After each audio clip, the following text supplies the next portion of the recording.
Hi, this is Cat Owen. And this is Alison Cornwell. We're the Media Relations Managers in the University of Liverpool's press office, and you're listening to the Academy's Developing Practice podcast.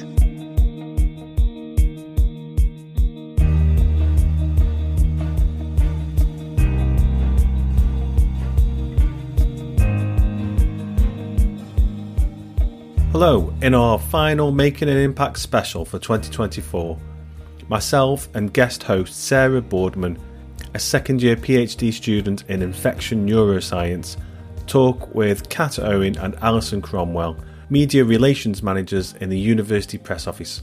We discuss media coverage, why and how to promote your research. We hope you enjoy.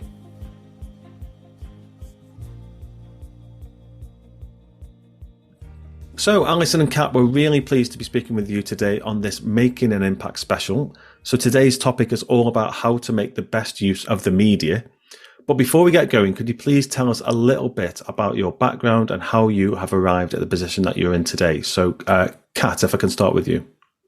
Thanks for having us. It's great to be here. So I started off my career working in politics, and that ended up coming over to kind of the political communications kind of side.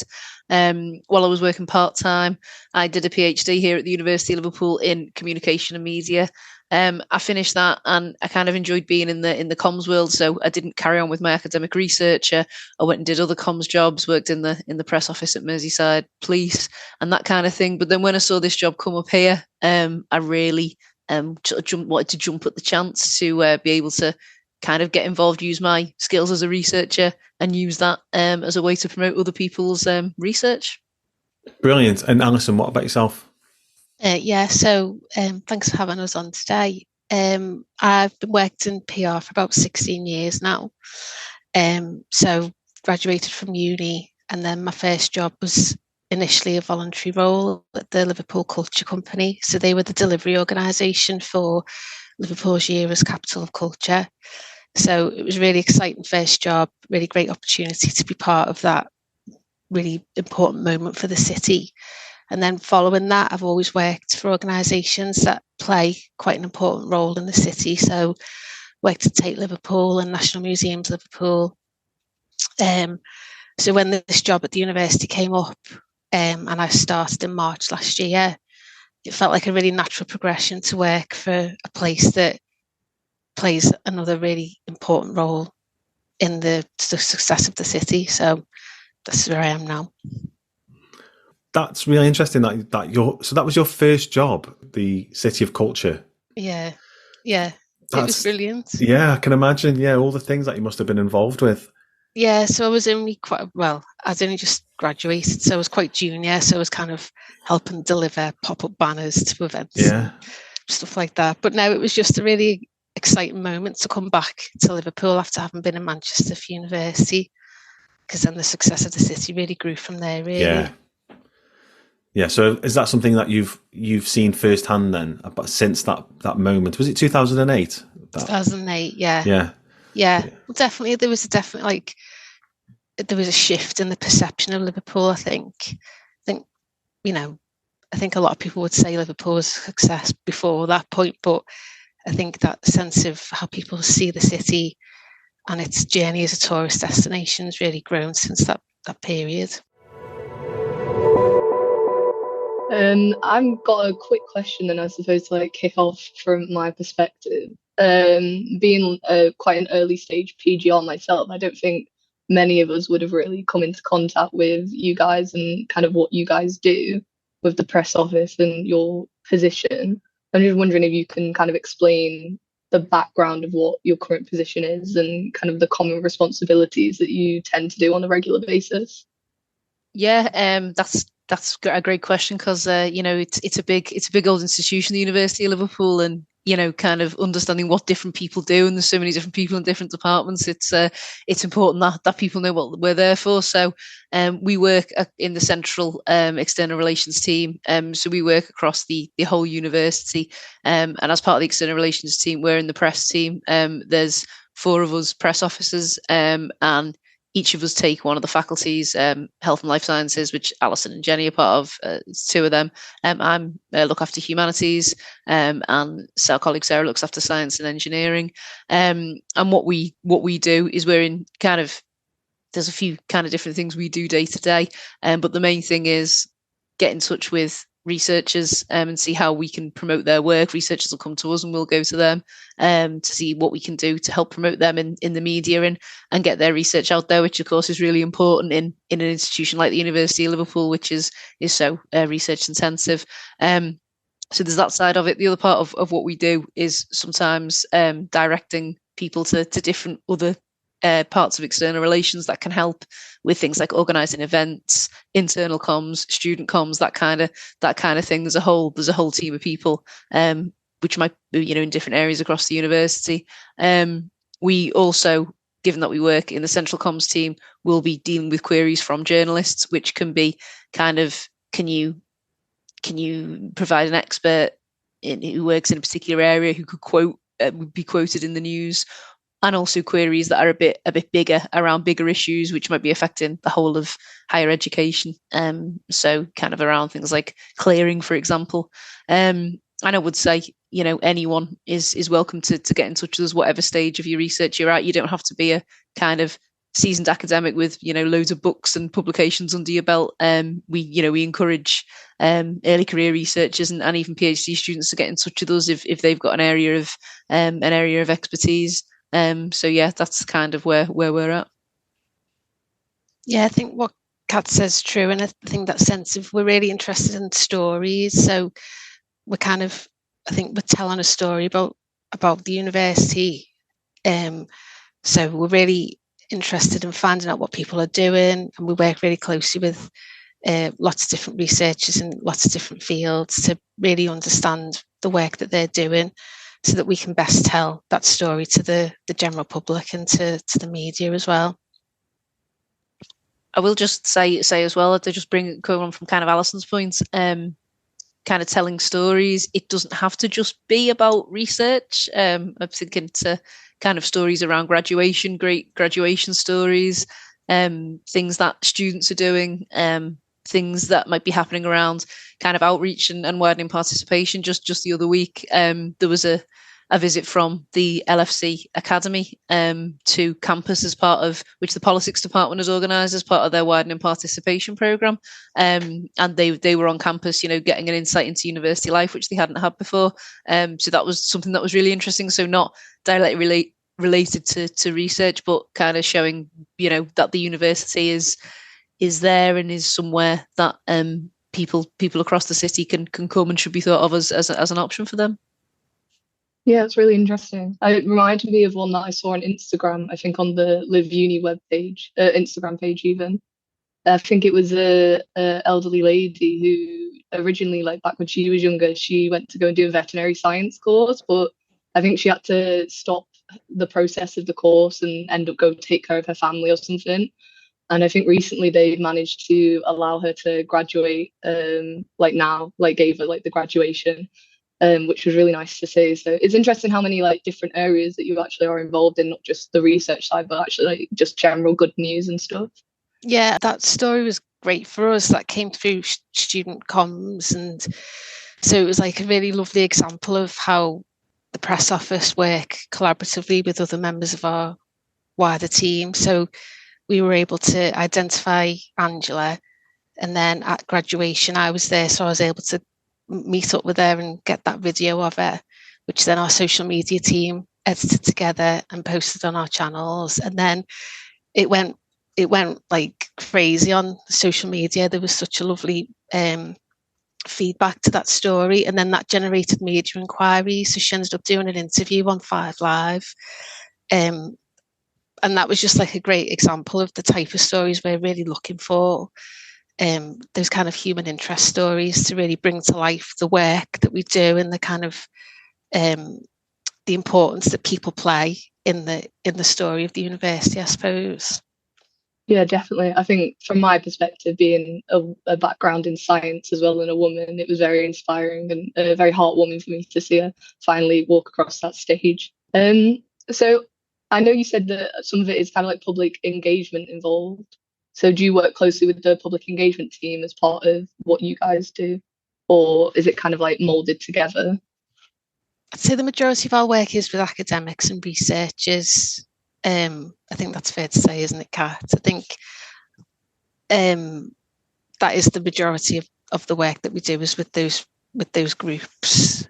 So public engagement, I don't think we do a lot with them, do we, Kat? I suppose it depends. Like, so we'll work with, say, for example, like the events team to help do the promotion for events which are like part of the university's civic priorities, like the literary festival, for example, or back in when Eurovision was happening, I worked with academics from histories, languages and cultures who were doing a big thing at the Tongue Auditorium, which was where they got our languages students to go into schools, local primary schools, and teach children's songs in different modern languages. And they all came together at a big gala at the Tongue to sing all these different languages from European countries. And then they did one for Ukraine, which was really, really heartwarming and really nice.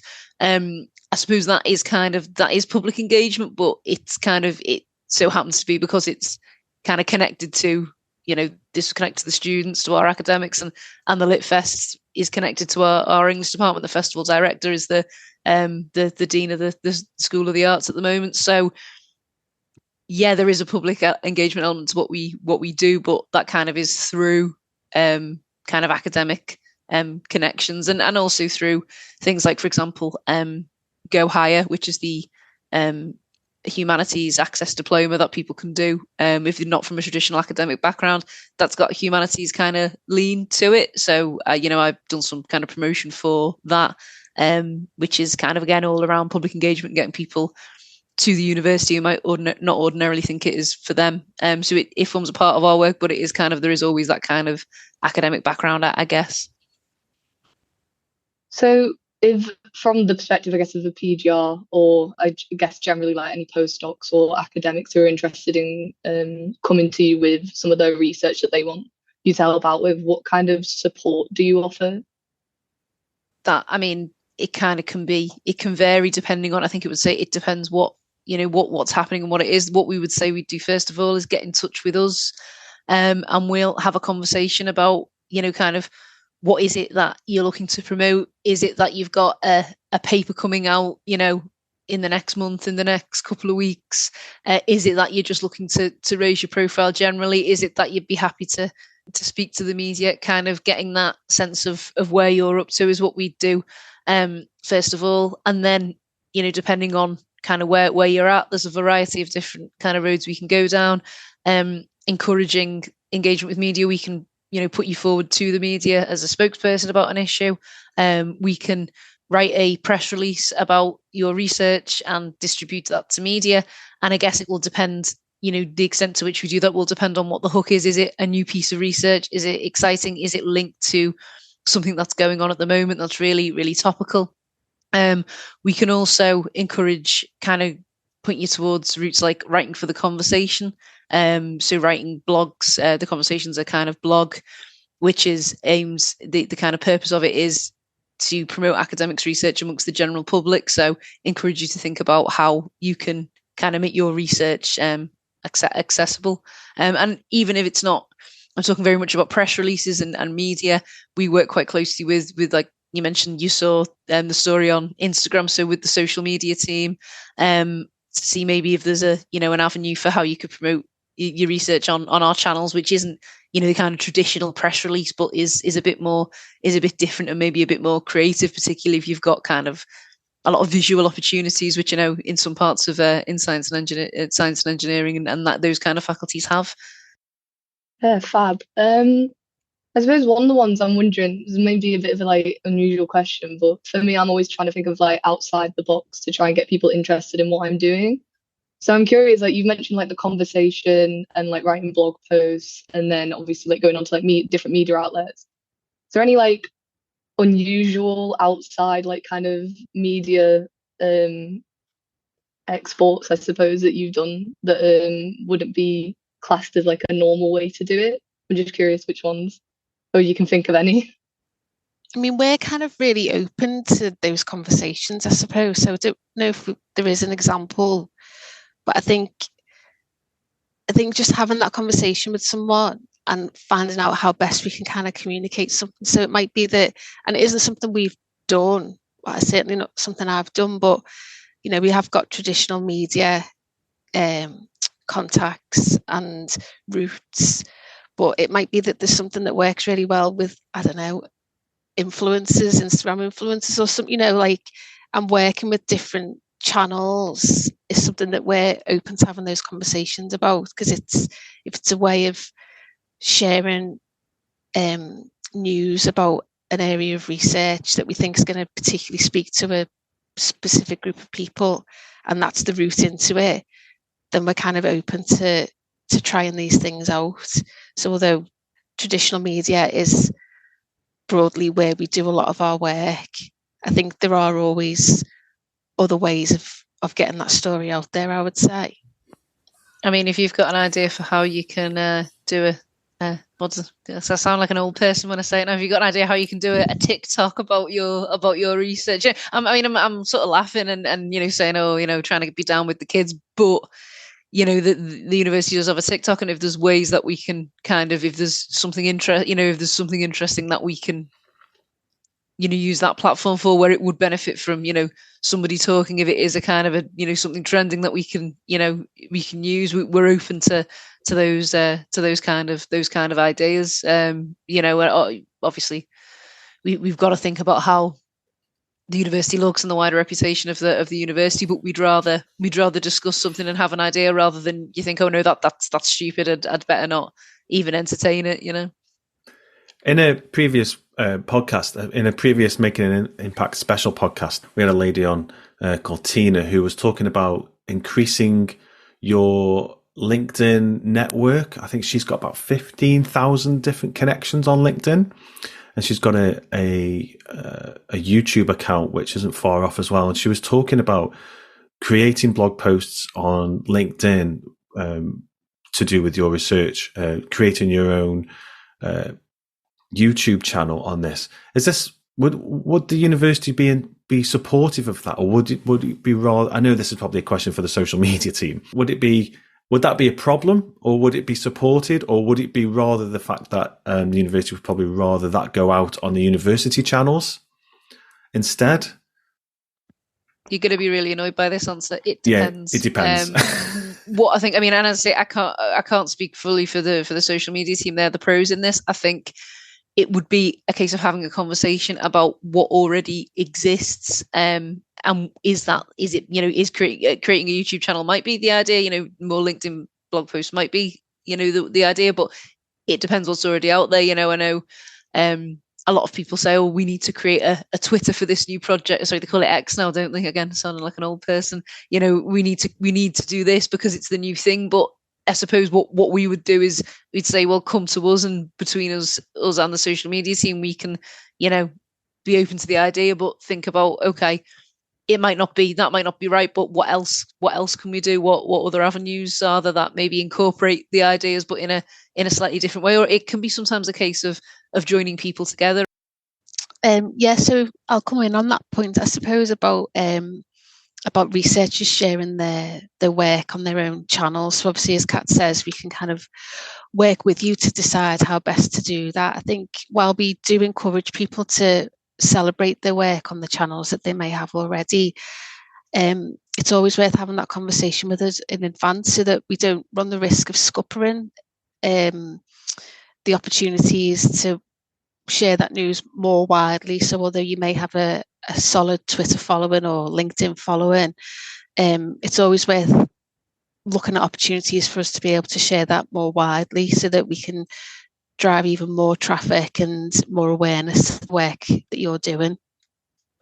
Yeah, amazing. So I suppose from my perspective as a PGR, one of the things that I guess starting out at my stage would be, how would you say a PGR or a PhD student would initially get involved with trying to get the research out there in the first place? Is there any kind of like beginner stage stuff that we could do? I suppose it's working with your within your team and your kind of the more senior academic, I suppose, that you kind of link in with, and having that conversation with them and finding out what opportunities there might be to profile your contribution to maybe a wider project that they're the PI on, for example. But we do really encourage PhD students to come and to get in touch with us and let us know about the work that they're doing. And we've got a feature on our news pages called Becoming an Expert, where we invite them to write about an area of work that they've been looking at, and it's like a personal reflection on what's brought them to this point.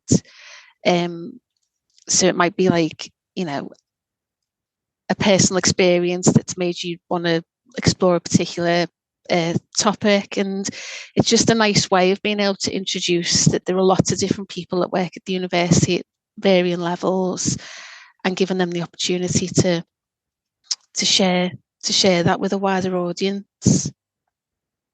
Yeah, definitely. I think as well, like, it all kind of, whether, you know, obviously consulting wider teams, it kind of depends what researching, and the point Alison makes about, you know, making sure that it's all in sync with what's happening with any wider projects is really good. But kind of talking within your department about, you know, with kind of, you know, other researchers you might have had a bit more experience about their, you know, what their experience is, the best way they've, you know, done things.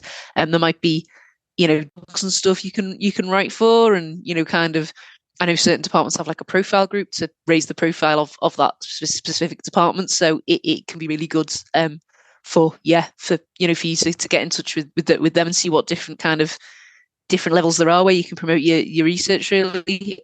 I also think as well, like, if you got in touch with us and you've got an area of research that's kind of topical and kind of really interesting in the news, we could kind of think about, well, where could we go with that, where it might be a bit more friendly as kind of a starter.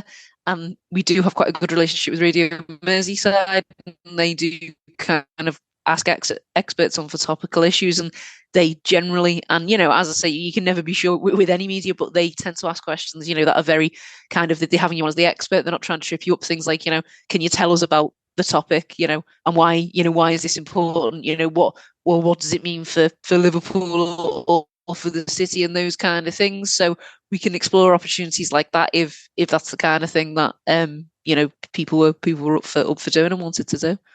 Well, I suppose one of the things that most people want to know if they are interested in getting in touch with you guys is what they should think about before getting in touch with you. Like, should they prepare anything? Is there any like little details that would really help you guys kind of get the ball rolling in this type of situation?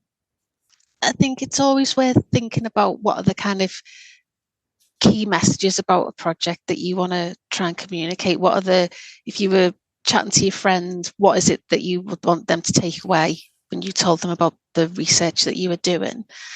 I think it's also worth thinking about what success means to you in a comms perspective. So if you've seen examples of other universities or other researchers and platforms that they've used to talk about their work, like, and you think that would be a good way for you to be able to do the same, like, let us know and we can find out if there's ways to be able to kind of replicate that or be inspired by it and that kind of thing.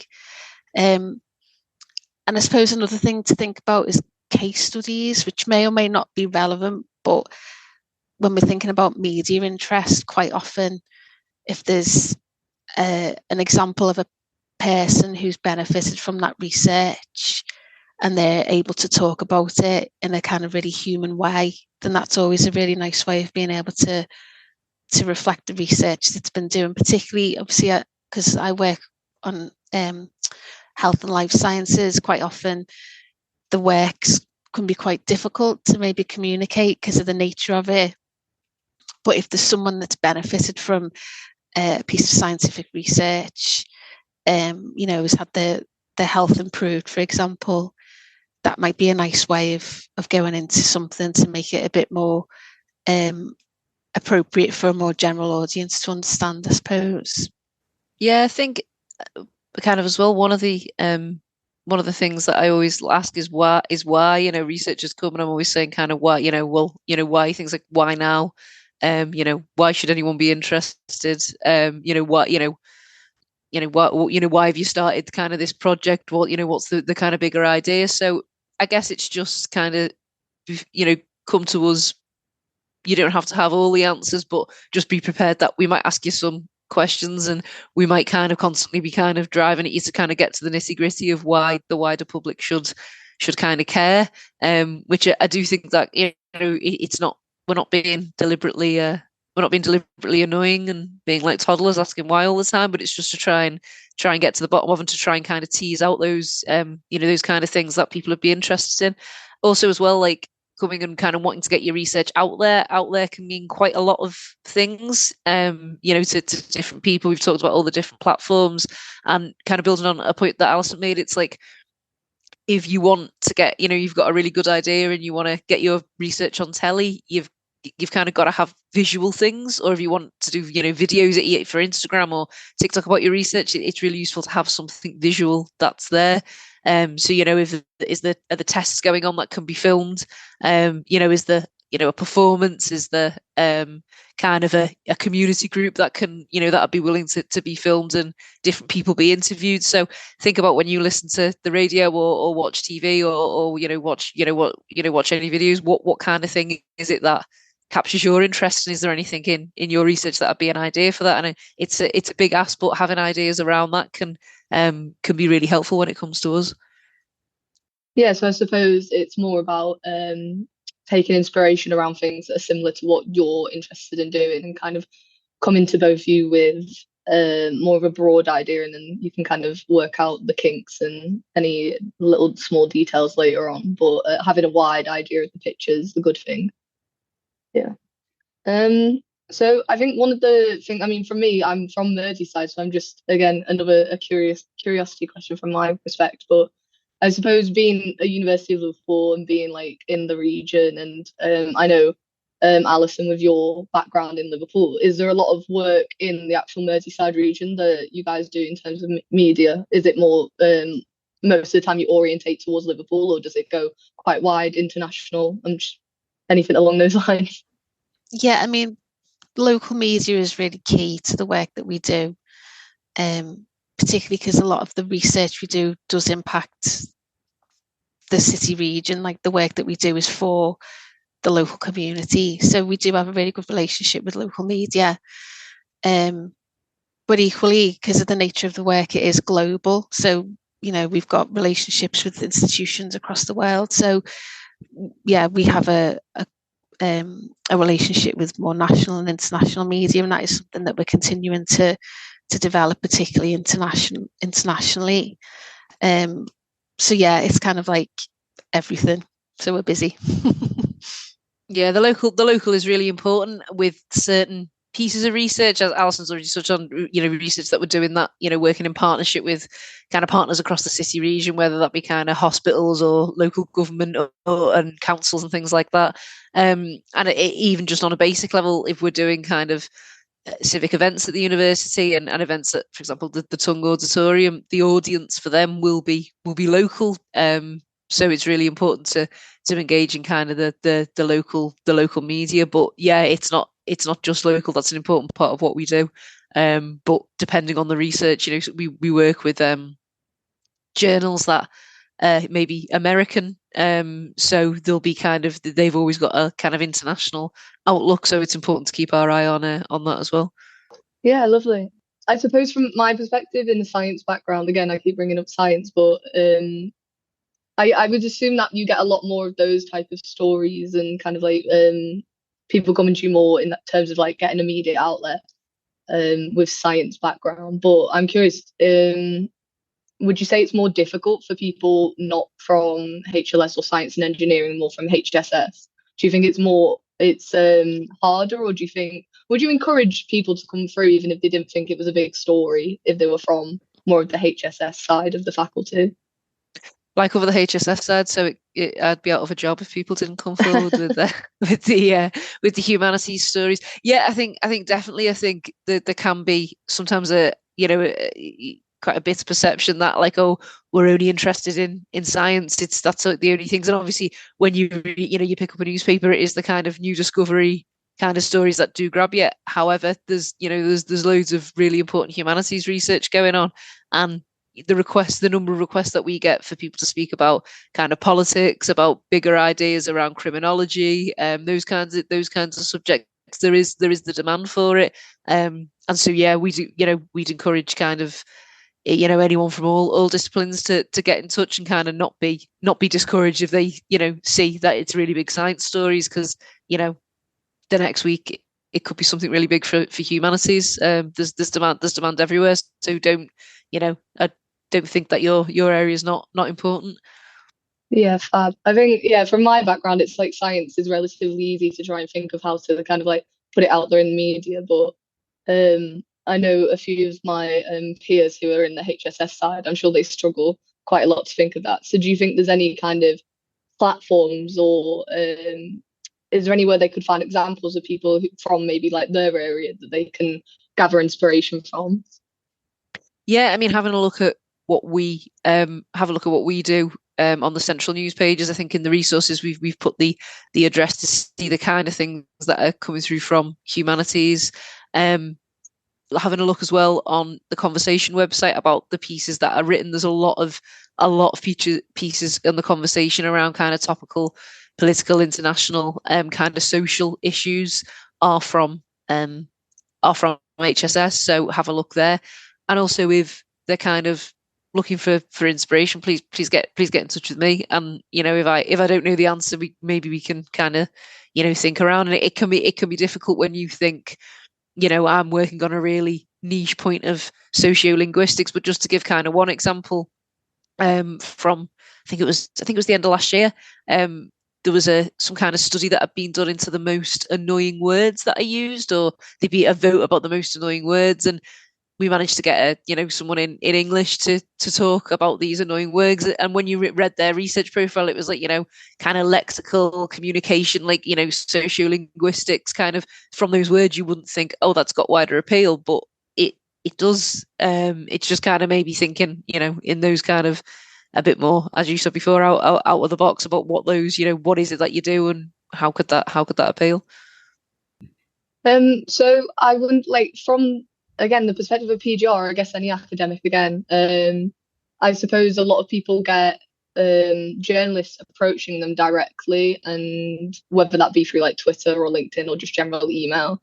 I'm curious, how would you say that researchers should go about either replying to them, or do you think they should maybe contact you, or is there anything that you think they should be doing in response to being approached directly? I think probably the first thing I'd say is, however you're approached directly, and yeah, it does happen, especially if you've got, you're doing a great job and you've got an active Twitter profile, or you're active in the area. And the first thing I say is, don't feel that you need to reply immediately. You're not obliged to reply or do anything. It is ideal if you contact us, see what we think, especially if you're a bit unsure. It's good to kind of think of, well, when you get an approach, why is the journalist asking now? Why are they asking me? And what is going to be around it? They can say, can you give a quote about a particular issue? Who else are they asking for quotes? Having to think of these questions and asking them if necessary. Any good journalist will be happy to kind of answer any questions that you've got. I think if you contact us and let us know, and we're not necessarily going to say, right, we take over from here, we're happy for you to carry on the conversation. It's so that we're aware and we know kind of what's happening and what's going on, and are kept in the loop. Just and for not so that we're keeping an eye on you and we're keeping tabs on you, but so we know things are happening and we can then share an interview or share an article, or amplify the kind of good work that you're doing. I would say as well, some academics might have their own contacts with journalists, which is great. We're really happy with that. And again, we're fine for you to use those contacts and, kind of keep in touch with people. It is just ideal if you let us know. And also if you're maybe thinking of, you're going to approach this journalist and they think that they've got an exclusive on a particular topic or a particular issue, that's fine. But then make sure we're aware of that, and that's the plan. Or maybe ask us, if that's a good thing to do. So if journalists are approaching you, great, but stop, have a think. get in touch with us, and then we can see what we can do. Brilliant. Well, this podcast has been, there's a real strong message in this podcast, isn't there? So you've said so much already, but we always finish the podcast in the same way, where we get guests to give us 3 or 4 take-home tips that the listeners could reflect on in terms of their own practice. So, Alison and Kat, if you do have a couple of tips each for our listeners, what would they be? I'd say one tip would be something we've touched on already, but thinking about possible platforms that you think could be appropriate for your area of research. So, most people engage with media in various ways, whether watching telly, listening to the radio, looking on social media. So kind of being mindful of your research in that context and what might work well, so that we can think about who we might want to target with your research and your story. I think just to add to that, I'd say be aware that the media can work in quite a different way to academic research. It can be quite fast-paced. And if you want to engage with the media, that's brilliant, but just being aware that it might be quite quick turnaround times, it might be quite fast time scales. Things can move quite quickly.